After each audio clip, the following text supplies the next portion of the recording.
Nessa entrevista, temos a oportunidade de conhecer uma das autoridades mais atuantes da América Latina, um especialista que vem fazendo a diferença para a mobilidade e o transporte público. Temos a oportunidade de conhecer o que Fábio Damasceno, como secretário de Estado, está fazendo, quais as ações e quais os planos futuros para essa região, além de conhecer a situação atual. Esta é mais uma das entrevistas que vem tentando traçar as tendências de mobilidade para a região. Hoje estamos aqui com Fábio Damasceno.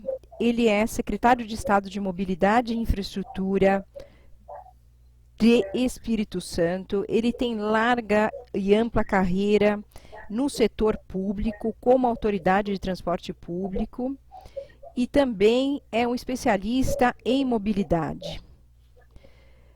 Fábio, eu queria que você trouxesse um pouco para nós qual que é o panorama do Estado, qual que é o panorama que Vitória e a região metropolitana está vivendo nesse momento. Bom, primeiro, bom dia, agradecer, Leonor, o convite ao ITP, é um prazer estar aqui conversando com vocês. Bom, o Espírito Santo está localizado na região sudeste do Brasil, ao norte do Rio de Janeiro. A Secretaria de Mobilidade, ela cuida, claro, do Estado como um todo, porque cuida das estradas, de toda a infraestrutura, mas também do transporte da região metropolitana. Vitória, que é a capital, tem cerca de 400 mil habitantes, e toda a região metropolitana, como eu falei, tem 2 milhões de habitantes. Bom, a gente cuida de todo o transporte dessa região metropolitana, são cerca de 2 milhões de habitantes, 1.400 ônibus aproximadamente, 600 mil viagens por dia. Então não é um sistema pequeno, é um sistema bastante robusto, muito maior que muita região metropolitana, não só no Brasil, mas no mundo, né? E a gente vem sofrendo, claro, com a pandemia, o Estado vem sofrendo, estamos chegando perto de 500 mortes, então a gente tem uma série de medidas adotadas, nós temos um mapeamento de risco, foi o primeiro do Brasil a ser implantado, a região metropolitana está sob esse mapeamento de risco. E aqui deixar claro, todo o sistema metropolitano conecta os municípios, os 5 municípios da região metropolitana, são gerenciados pela Secretaria de Mobilidade e pela empresa pública que faz a gestão, que é a Seturb. Vitória tem um sistema próprio e Vila Velha também. Vitória tem perto de 200 veículos, 200 ônibus, e Vila Velha perto de 80 ônibus. Mas o Transcol é o mais importante, tem mais de 1.400 ônibus, é a frota do Transcol. Bom, em relação à pandemia, a gente começou também todo um processo de transporte público daqui vem sofrendo muito, então nós tivemos uma redução na primeira semana, perto do dia 20 de março, de cerca de 80% do número de passageiros, de 75% a 80% do número de passageiros, então de 600 mil viagens por dia, nós despencamos para 150 mil viagens, e isso veio crescendo, e hoje nós estabilizamos nas últimas 2, 3 semanas em torno de 250 mil viagens por dia. Então nós estamos com uma redução agora de 60% do número de viagens, né, do número de pessoas transportadas.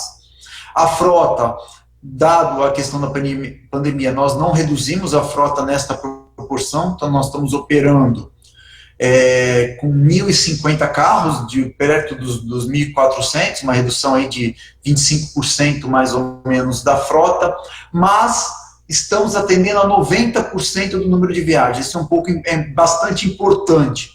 O que aconteceu? A gente precisa manter o distanciamento, a gente precisa manter as pessoas distanciadas dentro do transporte público, então a gente precisou manter o número de viagens atendidas. Então nós estamos atendendo a 90% do número de viagens de linhas do transporte público com uma frota de 25% menor. Como isso é possível? Porque o trânsito reduziu. Então a gente otimizou a frota com a redução do trânsito. Então aquele ônibus que fazia 2 viagens em 1 hora, ele faz 4 viagens. Então a gente está otimizando o procedimento. Então hoje a realidade da região metropolitana é redução de 60% do número de passageiros, 250 mil passageiros por dia, redução de mais ou menos 12% do número de viagens do sistema, do número de comprimento de viagens do sistema. Então nós estamos ofertando muito ônibus, muitos lugares dentro do ônibus para transportar poucas pessoas, justamente por causa do distanciamento.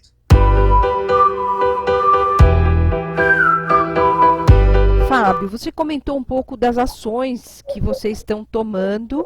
Então, eu sei, né, temos informações que vocês aí do estado, né, da região metropolitana, são os primeiros a tomar algumas medidas muito pontuais em relação ao socorro do transporte público, né? Então vocês vieram, né, foram uma das autoridades que saiu à frente no Brasil, e eu diria na América Latina, em socorrer o sistema de transporte público, que no caso nosso é altamente dependente de tarifa, é altamente dependente dessa demanda que está ausente, enfim, por esse cenário pandêmico.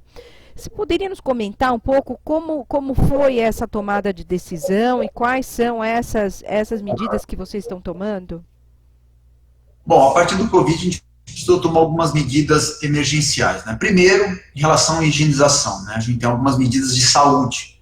Então, a questão de saúde, obrigatório uso de máscara, então estamos distribuindo 1 milhão de máscaras nos terminais, motorista e cobrador com máscara, proteção para motorista, enfim, espaçamento nos terminais, ônibus só sai com os passageiros sentados, melhoramos a higienização dentro dos ônibus, estamos fazendo higienização nos terminais toda a madrugada, para todos, enfim, álcool gel, tudo aquilo que basicamente todos têm que fazer em relação à saúde e à higienização para combater o Covid e diminuir o risco de contaminação. Então, esse foi o primeiro passo. O segundo passo foi olhar para dentro, olhar o que está acontecendo com o transporte. Primeira coisa, Leonora, que eu interpreto, a gente tem que tirar um pouco essa questão do risco passageiro. Isso tem que ficar um pouco de lado. O que é isso?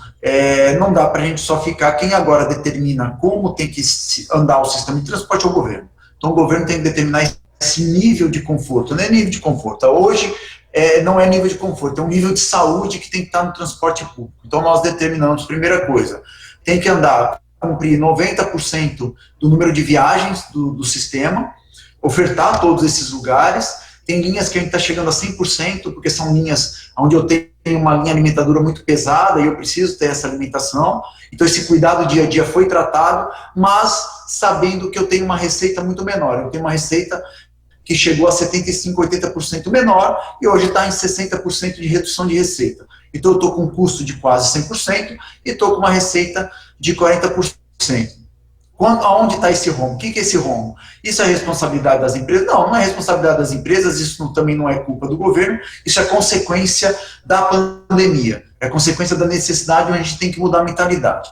E a partir daí, começamos a olhar primeiro, identificar onde é que está o rombo, qual seria esse rombo, então essa operação era necessária e a receita não vai subir do dia para a noite.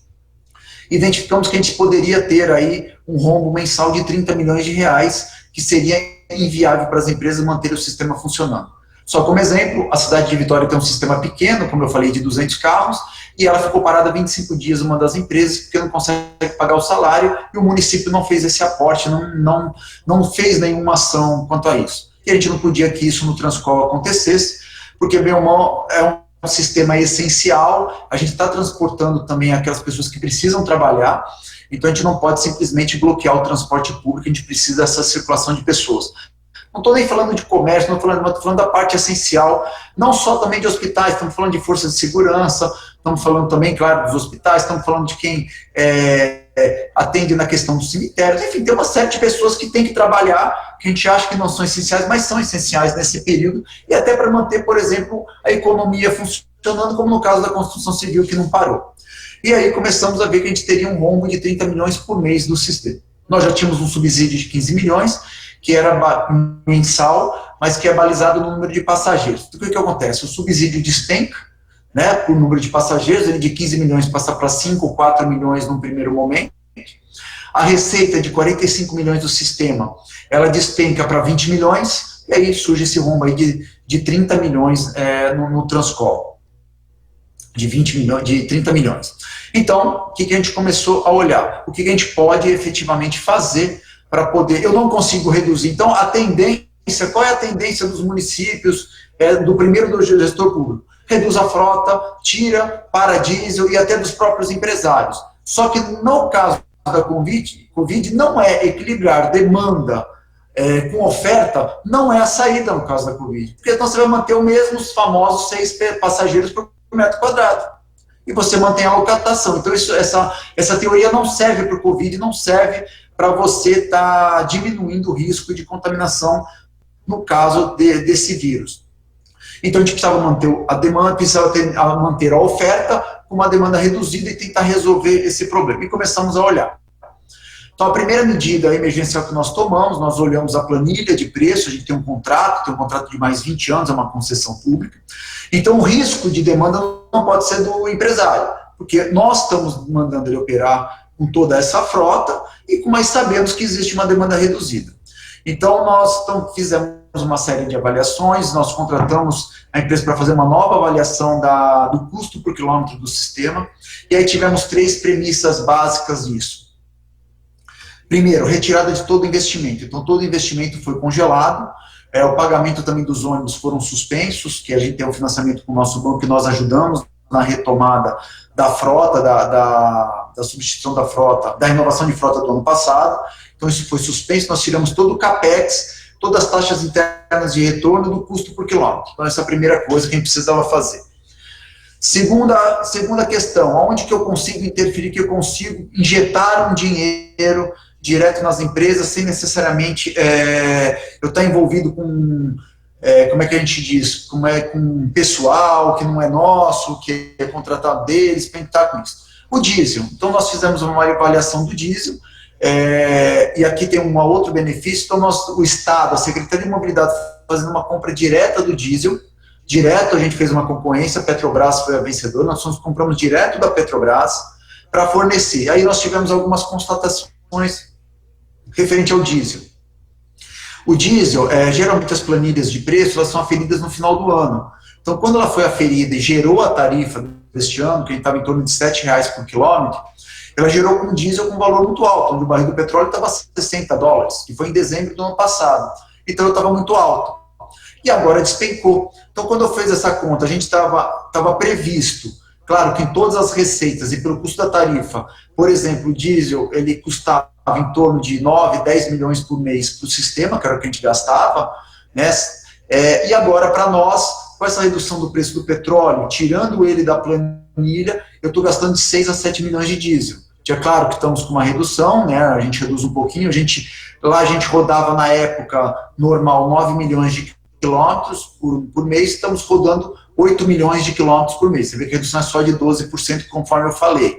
Né? Então, nossa primeira constatação, nós tivemos a redução do preço do diesel. Segunda, quando eu tiro esse custo de receita das empresas, toda a receita que entra para as empresas, eles têm que pagar automaticamente 5% da empresa pública, que é de gestão do sistema, de gerenciamento do sistema, que no caso aqui é a CETURB, e 2% de INSS, que é sobre o faturamento do bruto. Então, o Estado comprando diretamente da Petrobras, eu já tiro 7% da receita deles. Então, eu paro de pagar 7%. Então, reduzo o custo por quilômetro 7% na fonte. As empresas, elas compram com 11 CNPJs o diesel. Então, eles vão comprando picadinho, tem empresa que tem que pagar à vista, tem empresa que paga com 30 dias, 40 dias, e isso encarece. Nós, com CNPJ único, comprando quase 3 milhões de litros de diesel por mês, também ficou mais 10% barato. Então, isso me gerou uma economia mensal grande de diesel. Então, nós estamos comprando em nome da Secretaria o diesel e as empresas vão buscar esse diesel diretamente da Petrobras. Então, é uma forma da gente estar subsidiando a parte do sistema. O segundo aspecto também, o terceiro aspecto, primeiro, então, era a questão do investimento, segundo, diesel, o terceiro aspecto foi o mais, que é o mais polêmico, aonde nós temos recurso, Eleonora, que é gratuito para nós hoje, que é gratuito para qualquer empresa de ônibus hoje. É um recurso que vem do governo federal e ninguém se dá conta, é a MP 936. A MP 936 te permite você afastar aquele funcionário. O governo federal, com seguro-desemprego, paga 70%, até 70% daquele salário, e as empresas pagam 30% daquele salário. Então, onde é que a gente podia fazer isso? Claro que eu pude fazer isso. Desde o ano passado, nós fizemos o lançamento do bilhete único metropolitano, nós criamos uma identidade para ele, nós criamos uma rede de distribuição desse bilhete único metropolitano, que é o cartão GV, com pagamentos em débito, crédito, aplicativo, autoatendimento, enfim, criamos esta rede e nós estávamos no início da pandemia com 70% de adesão ao cartão, ao bilhete único. chegamos a 25, a 75% de adesão, e aí tomamos a decisão. Vamos lançar um cartão pré-pago, que é um cartão que você entrega nos terminais e vende ele com valor hoje de R$10, que ele pode gastar para tentar aumentar, e chegamos a 80%. A partir daí, agora nós vamos captar esse dinheiro do governo federal. Retiramos todos os cobradores, 2.500 cobradores, isso começou no domingo, há 15 dias atrás. Então nós retiramos todos os cobradores, todos foram afastados por 60 dias. Então esses 70% o governo federal, pela MP 936, vai ser transferido às empresas, enquanto nós estamos pagando os 30%. O que é isso? Tiramos uma fonte de contaminação, que é o dinheiro, tiramos a possibilidade, preservamos a saúde dessa força trabalhadora, que são os cobradores, que alguns aqui já morreram de Covid, né, estão contaminados, tiramos ele que são os mais expostos para isso, e tiramos aí o custo de 10 milhões ao mês. Então, por 60 dias, eles estão afastados com essa redução. Então, com isso, com essa questão, a gente conseguiu chegar ao subsídio a patamares mais ou menos próximos àqueles que a gente vinha pagando por mês, que é cerca de 15 milhões de reais. Vamos reduzindo um pouquinho mais a frota no entrepico, a gente tem muito baixa demanda no entrepico, mas vamos deixar quase 100% na frota no pico, esse é o mais importante para nós. Deslocamos um pouco o pico, estamos trabalhando ali das 6 da manhã às 10 da manhã, porque também uma outra medida foi fazer uma ação junto com a Federação das Indústrias, junto com o Sindicato da Construção Civil, de deslocamento dos horários. Então, com isso, a gente consegue melhorar, inclusive, o horário pico, reduz o entrepico e aumenta no pico. Então, a gente está equilibrando esse subsídio dessa forma. Então, são 3 medidas importantes. Retirada do cobrador, que eu tiro 70% do custo do sistema, 100%, tá? Não existe cobrador aqui em operação. É polêmica, é difícil, tivemos 2 dias aí de paralisação, mas conseguimos superar isso. O pagamento do diesel também. E a questão de retirada de investimentos da planilha. Então, nós estamos recalculando, nós estamos aí chegando a próximo de redução de custo por quilômetro de 30%. Então, você consegue equilibrar e estamos dosando junto com as empresas essa manutenção dessa forma do sistema, que a gente possa passar, que eu acredito que talvez mais 60 dias a gente consiga.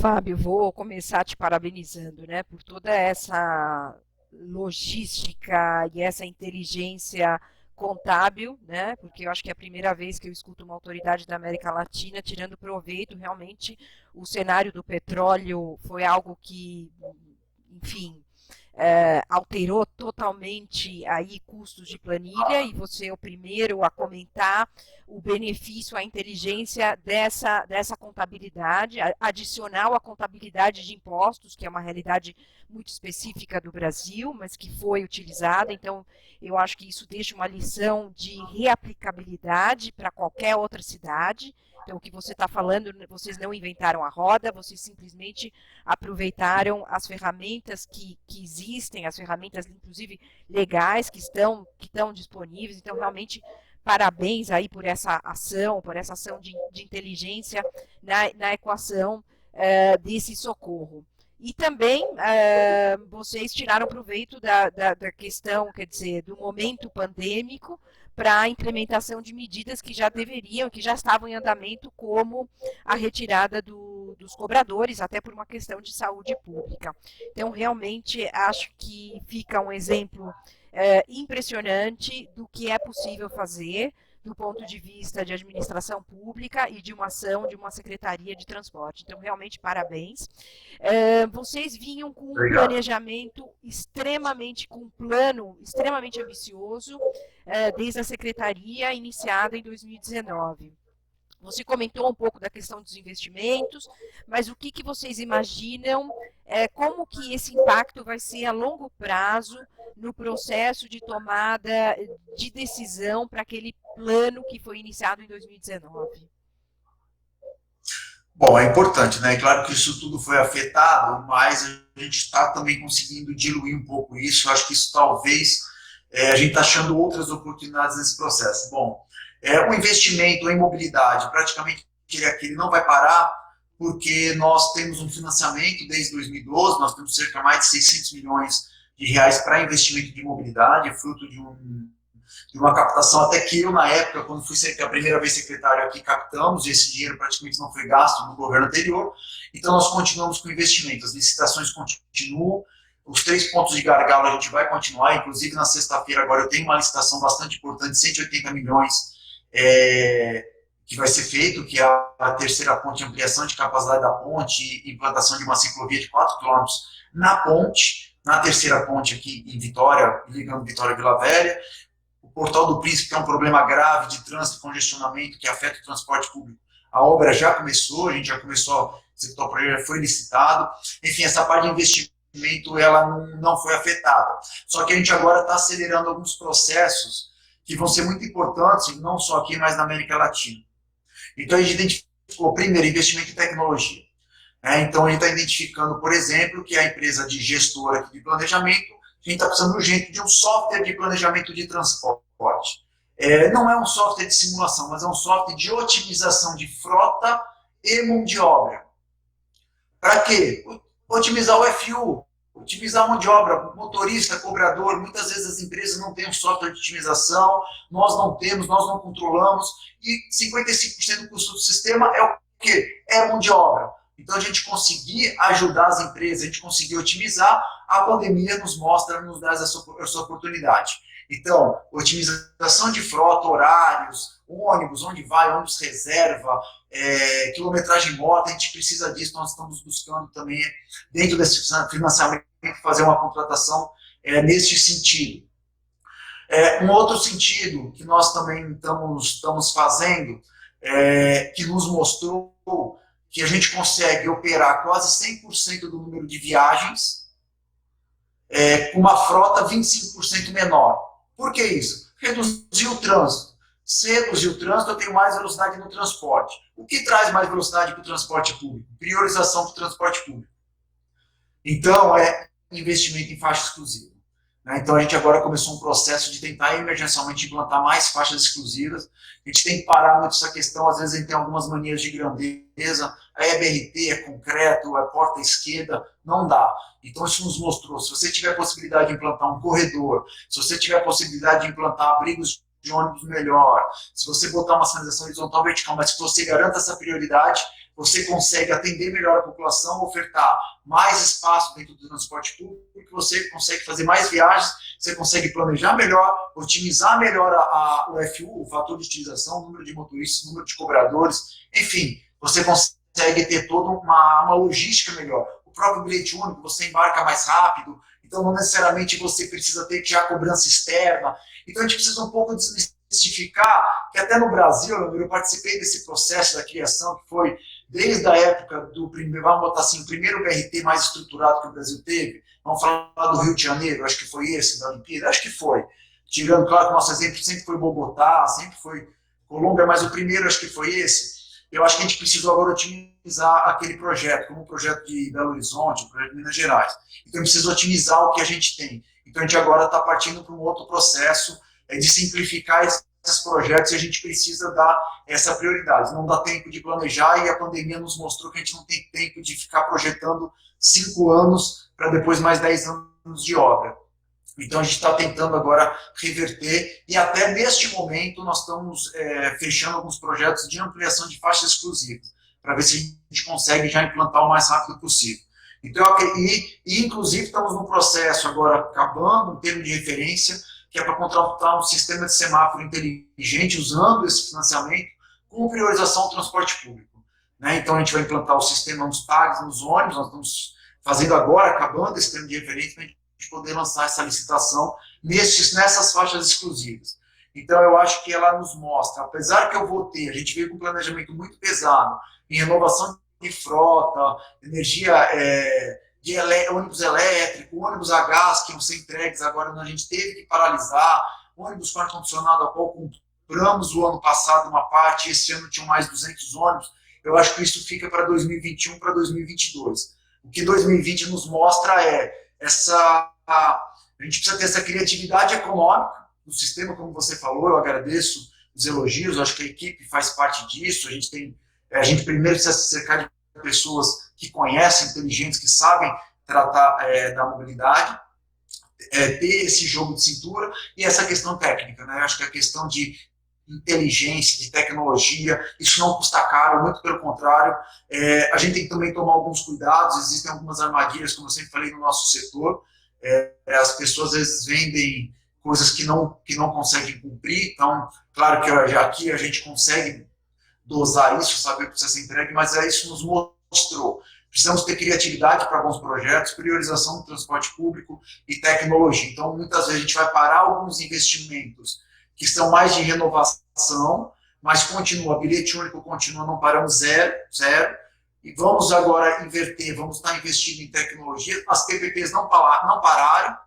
porque na verdade a gente estava prevendo um capital onde o Estado ia investir. Como nós tivemos esse prejuízo, o que a gente vai fazer? O Estado tem essa possibilidade, tá, Leonor? E também deixar importante, eu posso falar isso porque a gente tem um Estado equilibrado, mesmo nós perdemos quase 3 bi, mas a gente tem isso equilibrado. Então a gente está indo para um plano B. O que é o plano B? Ao invés de eu fazer uma parceria público-privada para os terminais, de onde eu ia investir um CAPEX, um investimento grande na obra, do fundo de infraestrutura que vinha do royalty, eu não tenho mais isso. Então o que a gente vai fazer? Vamos captar dinheiro externo, porque o Estado permite isso. Então, para não parar isso, a gente começou agora um processo também de conversas para a captação do dinheiro, para manter isso. Então, eu acho que muitas vezes esse tipo de coisas acontecem não para a gente paralisar e as pessoas vão tentar se esconder a isso, mas para a gente achar novos caminhos, novas oportunidades no transporte. É isso que está nos mostrando. Então, eu acho que tecnologia, saídas eficientes do ponto de vista econômico, de equilíbrio do sistema e outras alternativas de captação de recursos, eu acho que é com isso que a gente consegue não parar a mobilidade, e é isso que a gente quer que vai continuar aqui na região metropolitana. Fábio, muitíssimo obrigada. Sinceramente, é uma mensagem de esperança para o setor de transporte público, que é única, que está difícil de encontrar, mas sem dúvida é inspiradora no meio dessa pandemia entender e sentir um apoio de um governo que está comprometido com a mobilidade. De fato, realmente não poderíamos começar melhor um dia de entrevistas com alguém que realmente desse uma mensagem totalmente otimista e da necessidade real que o transporte público e o papel que o transporte público, inclusive, tem para as economias da cidade. Então, desde já te agradeço muitíssimo e seguramente a UITP vai estar acompanhando todo esse desenvolvimento e esse planejamento que vocês estão fazendo a longo prazo. Muito obrigada. Eu que agradeço a oportunidade de estar aqui conversando, expondo o que a gente está fazendo. Claro que nós temos uma realidade, aqui é a nossa realidade, né, a realidade da Secretaria, a realidade do Estado, a realidade da região metropolitana, mas eu acredito que muitas dessas medidas podem ser adaptadas, eu espero que isso, se a gente conseguir transmitir isso para outras cidades, para outros países, isso possa ser uma sementinha de esperança para o transporte, esse sistema tão fundamental para a vida das pessoas, eu vou ficar feliz que a gente possa realmente está melhorando e trazer essa ponta de esperança dado toda essa pandemia, essa crise no setor. Obrigado pela oportunidade mais uma vez.